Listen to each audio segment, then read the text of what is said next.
What's popping my people? I hope ko mumeze neza mu bice bigiye bitandukanye mugiye muherereyemo amajyepfo, amajyaruguru, uburengerazuba, uburasirazuba ndetse no mu mujyi wa Kigali, tutibagiwe ndetse n'abari diaspora bagenda badukurikira kabisa bari hirya no hino bagiye atandukanye ku mugabane w'i Burayi.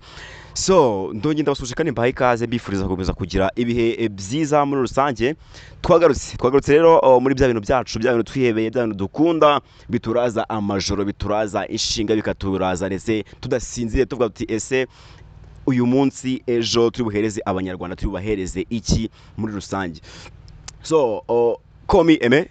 Uyu munsi rero ni show, it's a show time, show after show with my brothers, my big brothers. Murabona kabisa kuri screen zanyu bameze neza, bipanze nta mikino ewana, ibintu ngo babijemo kabisa babishaka kandi barimo. Umujene wajyaga akunda kumubwira ati buriya ngo afatira urugero ku muntu witwa Ashake, ngo Ashake ngo yajyaga avuga ngo ati ngo buriya ngo jewe ngo mani ibintu ngo nabijemo, ibintu ngo byamisemo ngo byamisemo ngo nago ngo ngiye ngo nabisemo ibintu ngo bisemo nane ngo ibintu ngo biguhisemo ngo biba byiza kurushaho. So reka ntangire mbasuhuza abajene, mwibwira abanyarwanda badukurikiye ese ubundi turi kumwe n'abandi, tugiganira n'abandi muri amasaha ndetse dufite iki abanyarwanda. Katugwereho mujene, witwa rumeze gute? Meze fresh, amazina yanjye anita BJ. BJ ni umusaza cyane kabisa. BJ nizere ko umeze neza kabisa. Cyane cyane nk'umuntu batatu mu Rwanda ameze neza. Alright, batatu fresh. Urabikesha iki? Ndabikesha kwa dufite ubuyobozi bwiza. Ubuyobozi bwiza. Nanone nkabikesha no kuba niragiza rugira cyangwa se rurema. Usengera hehe ubusanzwe? Am Adventist yani. Adventist, sabato nziza. Umunsi w'umunezero. Mwami Yesu nazi. Maranata. Mwami Yesu nazi. Urakoze cyane, uri umudive kabisa, byahamye. Uyu munsi ufata gute, ubara gute yo wakiriwe se nk'uwo nyine ufite icyo ugiye kubwira abanyarwanda, ufite nk'ikintu nyine ugiye kugeza ku banyarwanda, byakira gute? So it's a special day, no munsi uba umeze fresh cyane ku buryo umuntu abyuka mu gitondo kuba ati nge uno munsi hari message ncagoheza abanyarwanda cyangwa se urubyiruko muri rusange baturebereho, barebe imbaraga igihugu kiri kunguka uko bukeye nuko bwije, kugira ngo mu minsi iri imbere tuzadufite urubyiruko cyangwa se ejo hacu hazabe ari ahantu hashimishije cyane. So kundi ruhande rero sinjya mbona amagambo kabisa, sinjya mbona uko nabisobanura, nyine bihora ari ibintu bidasanzwe, bihora ahora ntungura we, nta sinjya bumenyera buri munsi ko mwakiriye mba numva n'ibintu bidasanzwe, nyine sinzi ko mbisobanura gute. Gusa no muhitinzi, no mujene ufite future, no mujene w'umusirimu, no mujene kabisa wambara neza, ukabona ko yambaye byatari ku mafaranga menshi kandi ahagaze nyine neza. Turongera kwakiriye kuri microphone zacu umujene wacu. Murakoze cyane. Urongera wibwira abanyarwanda ubutse urinde se umunsi urumva nyine witeguye gute gutanga umutayi wawe mu kiganiro? Okay, murakoze. Amazina yanjye ni Kogunaka. Naje hano just mu kiganiro nkuko bisanzwe n'ubundi ni ugutanga umutayi wacu twivuye inyuma, kuko tuba tuzi ko ibi ntago ari twe tubyumva twenyine, byumvwa n'abanyarwanda bose muri rusange, urubyiruko, abakuze, abantu bari muri rusange bose baratwumva. Niyo mpamvu tuba tugomba gutanga ibintu bizima kandi bifite quality ndetse na quantity. Murakoze. Alright, murabyumva ko nawe ameze neza. Ese ndongera ngire nk'akantu nkwibariza nawe, urabona muri no minsi abajene kabisa, abajene ntago turi gufata nyine umwanya ngo dutekereze kuri future yacu, dutekereze ku bintu bizatugirira akamaro cyangwa dutekereze nyine uburyo twazibeshaho neza, ahubwo turi guspending umwanya wacu mu bintu bidafite akamaro.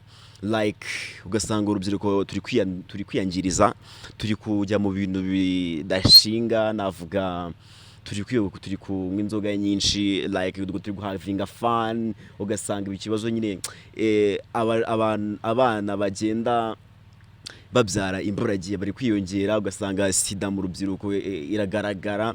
Ese nk'umujene wiga itangazamakuru, tena ukiri no mu wa mbere koze turi year 1, ariko dufite inzozi zo ko tuzahinduka abagabo from zero to hero, right?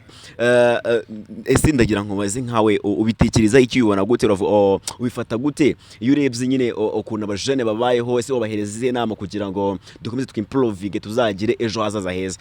Uratubwira opinion yawe mbere ko dutangira ikiganiro cyacu cy'uyu munsi. Alright, urakoze. Umbajije ikibazo cyiza, umbajije ikibazo gihangayikishije guverinoma kano kanya. Ariko ukuri guhari, ikintu nge nyamukuru mbona kibitera, abajene tumaze kugira ikintu bita depression. Abajene dusigaranye ikintu bita depression tutazi ahantu iva. Nkuko kunywa inzoga sometime ntago bikivuga ngo umuntu agafite amafaranga menshi ngafite makeya. Oya, tumaze kugira ikintu bita depression. Sinzi umuntu watubwiye ko tutazagira ubuzima bwiza, sinzi ahantu izo nyigisho twazikuye, sinzi ukuntu bisigaye bimeze, ariko ikiriho cyo nuko ngenzi ko buri muntu wese yagira ubuzima bwiza. Kuri ibyo warumbajije byo by'abana abangavu basigaye baterwa inda imburagihe, ikintu nabivugaho, urubyiruko dusigaye tugira amatsiko y'ibintu bitari byiza. Ukurira kwa pasteri mu rugo mu batambyi, ariko ukagira amatsiko, ese ko nabonye runaka umujene mugenzi wanjye yari yasinza ameze gutya, wayi ntabigerageza. Uraburi kumwe n'abakobwa b'inshuti zawe yakugati naryamanye na runaka, cyese ukagira ayo matsiko. Bitandukanye na mbere twagiraga amatsiko yo kumenya ngo just ni hehe nakura amafaranga, ni gute nabona amafaranga. Nibyo n'amatsiko mabi agiye kutugeza ahantu habi, na depression tutazi ahantu iri guturuka, iri gutuma abajene twumva ko tutazagira ubuzima bwiza, na ducyo ukoreye ukaba watugira ute ukadusesagura. Murakoze. Alright, burumva ko kabisa umujene afite ibitekerezo byiza, kandi buriya ngo mu mvugo zigezweho baravuga ngo ababarabuye ndetse araturabuye twese muri rusange. Nuvuga ngo ntabwo dukwiye kugendera muri wa mutaka wo kumva ngo hanze aha bimeze gutya ngo tubone buri urashaka iPhone 17 kandi urabizi neza ko nta nubwo winjiza n'ibihumbi 100 ku kwezi, right? Amafaranga uzayakura he? So ni ikibazo gikomeye cyane, and tugomba kugira nyine, tugomba gutekereza byagutse, tugatekereza ko tutari hano for today but and tomorrow. Tugomba kubaho uyu munsi turahari yego, ariko dutegure na future yacu. Yes, ese nkawe nanone kugarukeho Happy J, ubona ni inama we wabahereza mu masegonda nka 5, inama yonyine wahereza urubyiruko kugira ngo dukomeze nyine tuvemo ibyo bintu, ahubwo dushaka icyo duteza imbere nyine kugira ngo tuzabe variable, tuzabe abantu b'ingenzi ejo hazaza? Njyewe kuba ko ndi umuntu wakuriye mu itorero, ikintu cya mbere nabashishikariza no gukunda Imana. Basoza kuri icyo kintu cyo kijyanye no gukunda Imana, bakiragiza rurema, noneho bakabifatanya no kuba biga imishinga yazababyarira inyungu ejo hazaza. Urakoze cyane. So my people, sinzi uko nabivuga, gusa uyu munsi twakiriye abantu b'ingenzi cyane cyane, kandi mudufashe kabisa, mudushyigikire, mudukunde, kubera ko nekereza ko uyu mwanya dufashe turi hano tuganira kuri ibi bintu, twafashe umwanya wo kubitegura, twafashe umwanya wo kuba twajya ku mbuga tugasomwa, tukagira gute kugira ngo tuze kugira akantu nyine tubabwira aho kugira ngo dufate wa mwanya tujya mu bikorwa bibi nkuko tubitangiriyeho, like nko kwiyanduza cyangwa se kwiyangiriza, ahubwo twaje hano kugira ngo twunguke ubumenyi dusangire namwe, ndetse tugende tunabamara irungu muri rusange. So ndabibutsa gukora subscribe kuri channel yacu, ni Eme TV Show. Urajya muri bio on then mu kiganiro, ubundi ukore subscribe, uduhereze comment, ubundi unasharinge nubikunda, tuzadukomeza kugenda tubana, tuzagenda tuguha ibiganiro byinshi bigiye bitandukanye as time follow.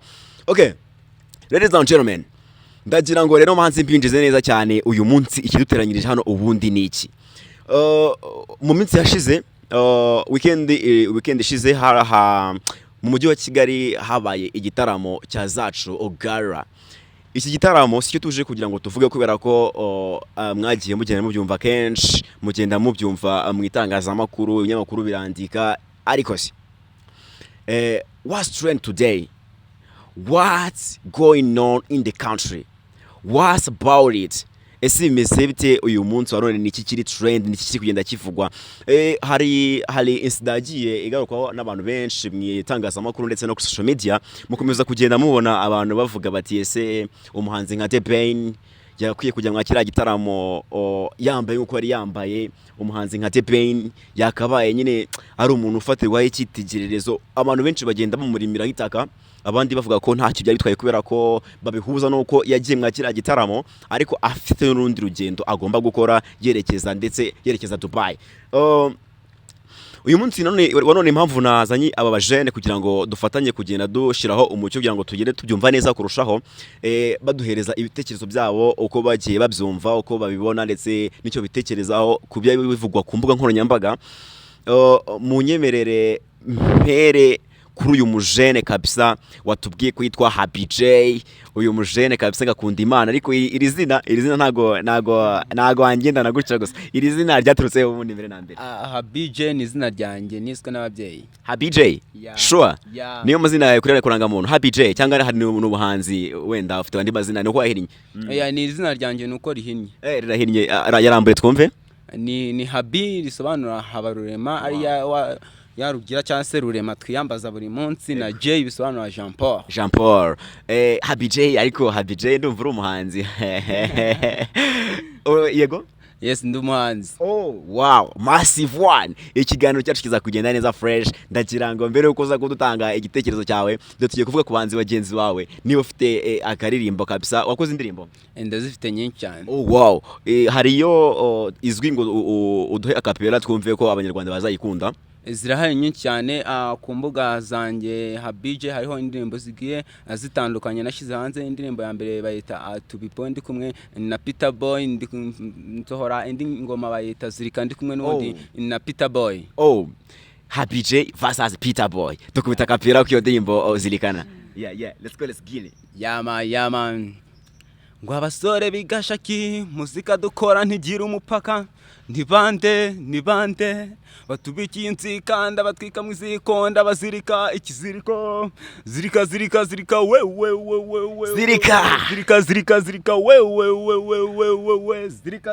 zirika we kunda sana amashi kabisa ku mujene wacu Happy J n'umuhanzi urumva ko kabisa ewana you're so talented kandi nizeye neza ko uri buze gutanga n'umutaye mu kiganiro cyacu cy'umunsi. Okay, let's back on topic. Our point is as I mentioned now wajeni ese ko byagiye bigaragara ku mbuga nkoranyambaga ko abantu benshi bagiye bibaza kenshi umuhanzi The Ben ngo ntabwo arakwiye kuza mu gitaramo yambaye yambaye ya myenda. Ese ubundi twinjize neza utubwire ese iyo gara show ni iki gitaramo cyagarukaga kuki ese The Ben yaje yambaye gute ubundi tubone kwinjira mu ngingo yacu neza 5 kuri 5. Welcome on to mic. Dushwanya gusa twiruka nka cyane ni ibirori byabaye ku tariki 5 kwa z'ukwa 12 2025 ubwo ni kwa gatanu ushize cyase wari umunsi wo kuwa gatanu ubwo hari mu gihe cy'ijoro ubwo The Ben yiteguraga kuba yajya i Dubai ariko avuga ati reka manze nanyamo hano ndebe uko bimeze cyase manze nasuhuza kuko nubundi urumva Zacu gara yari ibirori byo kwereka abakinnyi ba filime bakabaha umwanya cyase bakabereka ko nabo bitaweho hano muri industry yo mu Rwanda bakabahuza nabo bahanzi kugira ngo nabo biyumvemo icyo cyizere bumve ko nabo ari abantu bagize u Rwanda kandi tubatezeho kuzazamura impano zigiye zitandukanye ku buryo nkuko twatangiye tubivuga u Rwanda rw'ejo ruzaba rumeze neza cyane. Mwibyo ngibyo warumbajije ngo The Ben imyambarire ye ukuntu yaje yambaye natwe turabizi ntabwo wajya mu bukwe ngo ugende wambaye ijezi ugerageza guhindura ukagenda wambaye agasuti cyase ugakwitamo agashati kameze neza nkuko abajene babikora bo muri no minsi. Byaje kugaragara kuri The Ben icyo gihe ubwo yitabiriye iyi Zacu gara aho yagiye yambaye imyenda ubona ko wajyango yagiye ku rubyiniro kandi iyi Zacu gara yari nka festival cyase ahantu hari hahuriye abantu benshi b'ingenzi. Ntekereza ko ikibazo cyatewe n'uwo bita manager we banamwita Alex Muyoboke. Urabona ko Muyoboke namwabyitegereje neza yagiye yambaye isuti namwabibonye neza kandi nyuma mu kugera hari ahabwa bibagiye Dubai yagezeho yahinduye ntabwo yagezeho acyambaye kwa kundi yambaye muri Zacu gara ubwo bishatse kuvuga iki The Ben abantu bamwegereye bamuba hafi bashaka uburyo bamugira inama kuko ntago bikwiye. Urakoze ndagira ngo banze utwinjize neza mbere ndago tubona ko bidakwiye cyase bikwiye ndagira ngo banze utwinjize neza ese ubundi udutembereze iyo show yari iyihe ese hakorerwemo iki byagenze bite byari bimeze bite so tumaze gutembera gara show tumaze gutembera tumashije kubona ese what's going on there ese byari bimeze bite habereyemo iki The Ben yagiye yambaye gute The Ben wakomeje kuba The Ben ese birakwiye cyangwa ntibikwiye ndagira ngo nkagarukeho Big Brother ufate noneho ijambo ufate umwanya kabisa witereke utubwire ukore mu mpande zose tubwire uti ese ibintu The Ben yakoze nkawe nk'umujene ukurikira imyidagaduro industry nyarwanda y'imyidagaduro uko bagenzi bawe basiniye abagenzi bawe bakomeje kugenda babigarukaho wowe igitekerezo cyawe nikiye kuri ibintu ubundi The Ben yaba yarakoze bikomeje kugenda bivugisha abantu benshi hano mu Rwanda. Yes urakoze ku ruhande rwanjye ntago ari byiza ntago ari bibi ku rwego rurenze ariko ntago nanone ari sawa ntago nabishima ntago ndi kumukotinga kuko just ni umulegend ni Tiger B ndamwubaha respect to him but ikintu nshatse kuvuga ku myambarire just wenda nureba neza uzasanga bari bamukikije just bambaye neza nyine nk'abagiye muri festival yagombaga gutandukanya ibintu bibiri ntago ari stage yari festival just ntago yaragiye kuririmba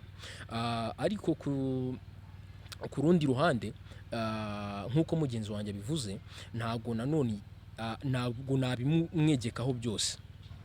The reason why afite manager we umureberera umunsi ku munsi urabona ko ukuntu yari yanambaye just urabona ko byari bibusanye urabibona we yari yambaye nk'umuntu ugiye muri festival just yari kundi yari ameze nk'ugiye kuri stage wenda ntago ari ukumwibasira kuko turamwubaha turamurespecta ariko mu by'ukuri ntago bikwiye nkuko mugenzi wanjye yabivuze ntago wajyana ijeze mu bukwe rero that's why abagomba kumenya buri event ni ikijyanye nacyo kuko ni umukire turabiza afite amafaranga afite ubwo bushobozi afite abamwambika bakwiye kugira ute kumureberera that's why rero mvuga ko ngiye kuri ngiye bidakwiye. Yego urakoze cyane ntekereza ko tutari hano ngo tuze kuba wenda twarambikaho ngo tuze ngo tumuremere itaka ngo tuve ngo yakoze ibi bintu bibi ngo cyangwa yagize gutya ahubwo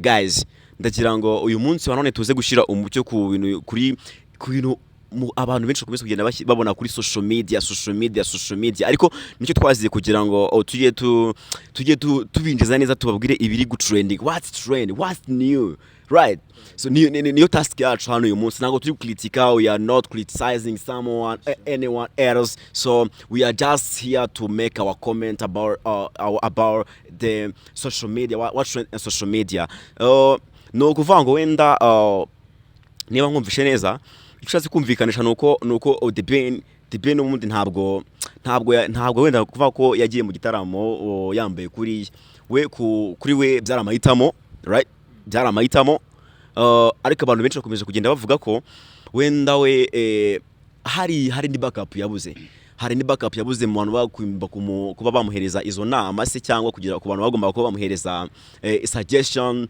ku bantu bagomba kuba bamuha comment ese iyo umuntu yambaye gutya ayambara agiye hehe that's why turi hano today nugira ngo dushireho comment yacu ntabwo turi gutitizinga ntabwo turi kumurimira itaka ikindi wenda gisa nk'icyagaragayemo hari akenshi abantu bakomeje kugenda bavuga ngo The Ben akomeje kugenda agaragwaho niba hari ikintu cyabaye bakaba The Ben yagaragaye mu bintu bibi. Ntabwo The Ben yakoze stage nziza ngo tuvuge ngo yakoze stage nziza, ntabwo The Ben yakoze igitaramo cyiza ngo yakoze igitaramo cyiza, ntabwo yasohoye indirimbo nziza muri bukasora za plenty.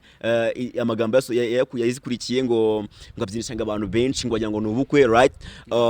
Ariko byose ni ukugira ngo twe turi hano kugira ngo tujye nyine tubinjiza tumenye ngo ni what's trend, ni kiri ku social media kandi aba ari ingenzi cyane. Nk'abanyeshuri biga hano rero muri Huye, let's mention it as our institution. Nuvuga ngo twebwe uruhare rwacu ni urwo kabisa. Ikiza no mwadushyigikira kandi mukadukunda kubera ko as time proceed muzabona ibintu byiza kandi birenze.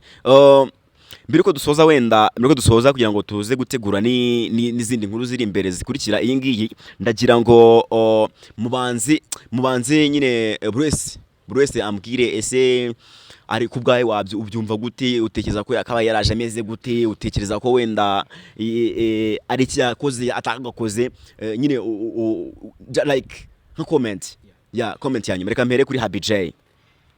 Makoze cyane. As my opinion, The Ben as a brand ntabwo agakwiye kujya muri festival yambaye kuriya, kuko irani brand ni ikirango dukesha u Rwanda rwacu rw'ejo hazaza, nkuko babyita hano mu Rwanda ngo ni Tiger B, yitwa Tiger B. Urange nkunda umuntu bita Bruce Melody avuga yuko ngo we arahendwa nubwo ataberwa. Right? Yes. Niko Bruce Melody akunda kuvuga. Nkabijyana n'icyo kintu cya The Ben akeneye abantu bamuba hafi.